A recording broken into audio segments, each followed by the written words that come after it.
Hey everybody, I'm Yoshi on the Go. Welcome to my channel, and this is Apex Legends, a new Battle Royale game from Respawn Entertainment that was announced Monday, February 4th, and it was released on the same day. I've had a few days to play around with this game, see what it's all about, and I wanted to give you an overview on why this game rocks, as well as a few tips to help you have a great gameplay experience. So let's begin. Welcome to Apex Legends. Choose from a roster of unique legends with powerful abilities. Experiment with them all to find out the ones that best match your playstyle.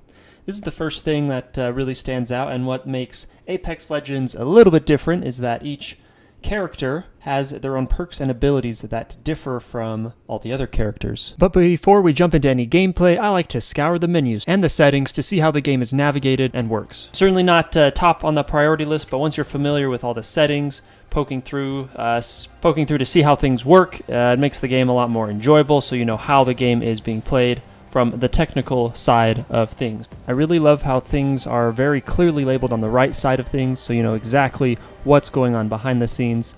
Also, there's a lot of controller presets. Unfortunately, nothing quite to the level of customization as with Fortnite, but I'm going to change it to the button puncher. I think that the B for the melee will work a little bit better for me.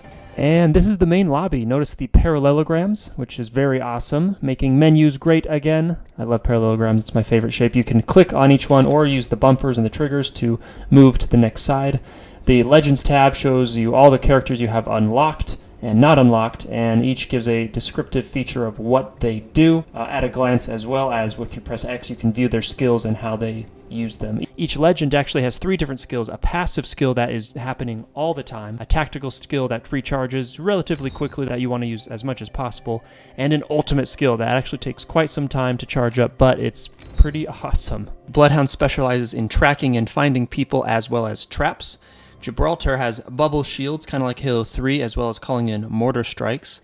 Lifeline is the medic. She has faster healing and can drop supplies with goodies once it's charged up. It's pretty cool. Our friendly neighborhood robot man, Pathfinder, has a personal grab hook that can help him zip around quickly, as well as create a zip line for the team. The Wraith deals with void running and can make 2 portals for teammates to travel through. The Bangalore has faster running, smoke grenades, and can call in an artillery strike. The Caustic character deals with gas traps, and Mirage has holograms and decoys, kind of like Halo Reach. The next tab is the Armory, just for gun skins and customizations. Right now, everything's pretty basic for me. I don't have too many unlocked skins, but you can see there's 3 different variations of the assault rifle, and you can preview any of the skins rated by rarity: white, blue, purple, orange, and you can unlock it by crafting. If you have enough medals, you can see these little crafting medals up here. It costs 1,200. I only have 30.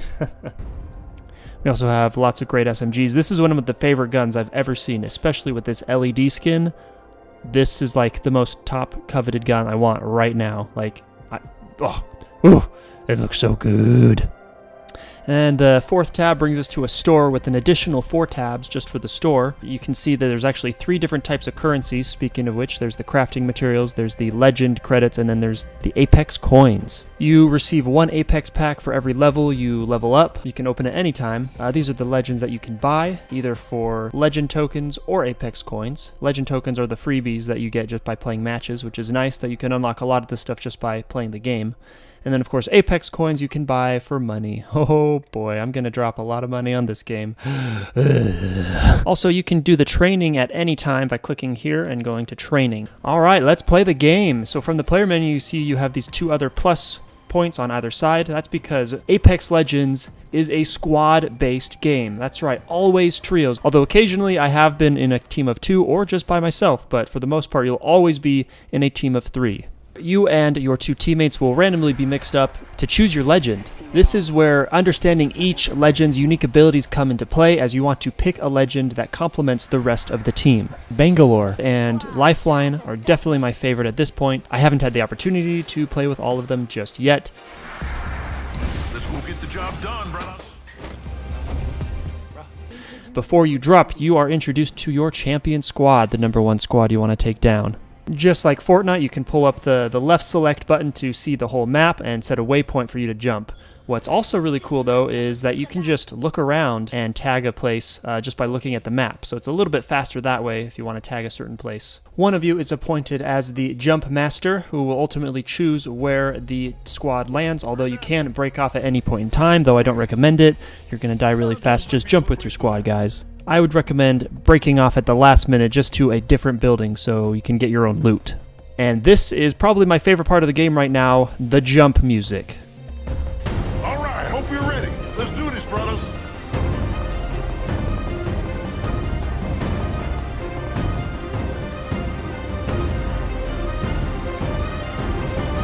Let's go this way.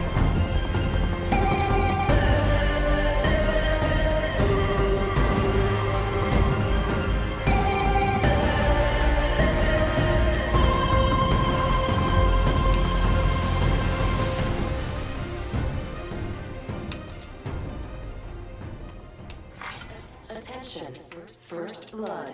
So Apex Legends is for sure a battle royale game. You drop onto a murder island, the circle closes, that you want to stay inside of, you hunt for gear, you pick up better gear along the way. The developers themselves have actually just straight up mentioned that it's inspired by a lot of their other games. Obviously, they created Titanfall and some of the other better Call of Duties that are more revered. Gameplay is definitely a mix between Call of Duty, Titanfall, and Fortnite, although it's only in first person. Oh, and by the way, this game has achievements, so that's like ridiculously cool. There. Oh shit.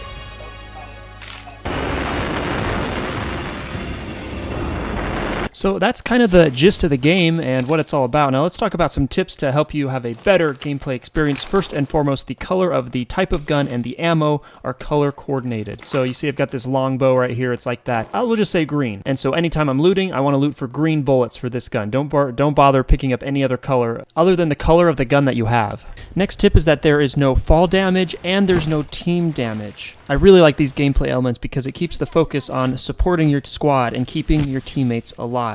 The game's revive system is also very generous, and another reason why I like to play this game so much is that even if you do get knocked down, obviously you can still get revived, but only within a certain time period. And if that time period expires, your teammates can still come back and collect your character card and bring them to revive stations that are marked with green on the map. And just keep in mind that when you drop back down, you won't have anything, so you might need to rely on your teammate to give you some of their stuff.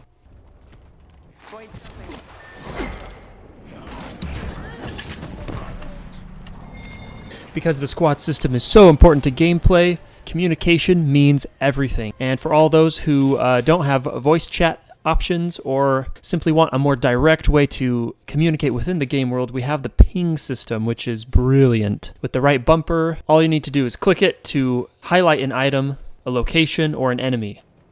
Peacekeeper here. Shotgun ammo here. First blood.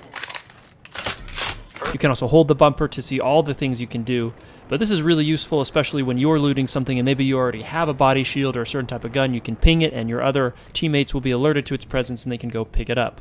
Ping weapons, ping ammo, ping armor and other items, ping an enemy, ping a location, or just what your intentions are. The ping system is just fantastic. Moving around also feels really good. Of course, you can click the left control stick or however you have it set up to auto run. Quick tip, you run faster without holding a gun, so you can stash the gun away to get a little extra speed. As well as by sliding down. When you crouch while running, you get a little speed boost, especially when going downhill. You go really, really fast, and that's a lot of fun. Zip lines are also super important for traversal, as they help you span large areas or gaps that you wouldn't be able to otherwise. Another quick tip is if you're needing to get somewhere really quick, there's these balloons everywhere that you can zip line up to and redeploy to anywhere on the map, which is fantastic. Well, alright, my fellow Koopalings, the last little bit of information I wanted to share with you is the in-game menu, probably the most important menu and the most important interface in the entire game. And here it is. This is the inventory tab. You can see your 2 weapons equipped in the top middle, as well as the attachments to that gun, the type of ammo, and the ammo count. In the middle there, we have what's in your backpack, your personal inventory. These little tabs down here at the bottom indicate how many of each item you have and how many they can stack. On the bottom here, we have your equipment, which is your helmet, your body armor, your knockdown shield, as well as a backpack, which opens up more inventory slots. The bottom right is how far along your super ability is charged, and then the bottom left has quick info on your teammates, including their equipment, their shields, and their health. Later on in the game, as you can see, my teammate and I got a few upgrades to our equipment. Like most loot-based games such as Borderlands and Fortnite, rarity and strength is indicated by color, white being the most basic, followed by blue, purple, and orange being the most rare and causing the most damage. And a really great time saver about the loot system in Apex Legends is once you pick up better equipment, it won't let you downgrade. It'll tell you, hey, you can't pick up this backpack because you already have a better one. And I really like that little detail. Also, all possible gun attachments automatically switch over to any other gun that you equip that's compatible. Oh, and if you ever see this ultimate accelerant, make that a priority item. What that does is allow you to recharge your super ability, which is an especially useful item to have in the end game. And my final tip, lucky number 13, keep an eye out for these Apex robots. Just like the llamas in Fortnite, they've got some pretty good loot that you might want. And that about wraps up my overview / quick tips for Apex Legends. This game has a lot of potential and I am very excited. We're not even at the end of week 1 and already there's 10 million unique people playing this game. Yeah, it's going to be a wild ride. Thanks for watching. I appreciate it. And hey, since you made it to the end of the video, probably means you liked it. So let me know by clicking the like button. All right, have a great day. Bye. Good, only one squad left. The final countdown. Da-da-da-da. Da-da-da-da. Shotgun bolt here. Target over there. Double timing it. Give me a sec. Recharging shields.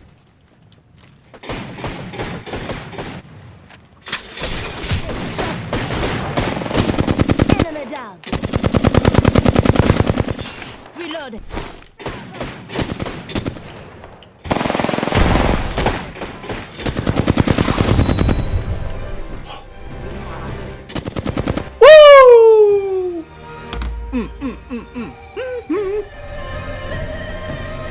And that's how you do it. My first squad win. Apex champions. Aye!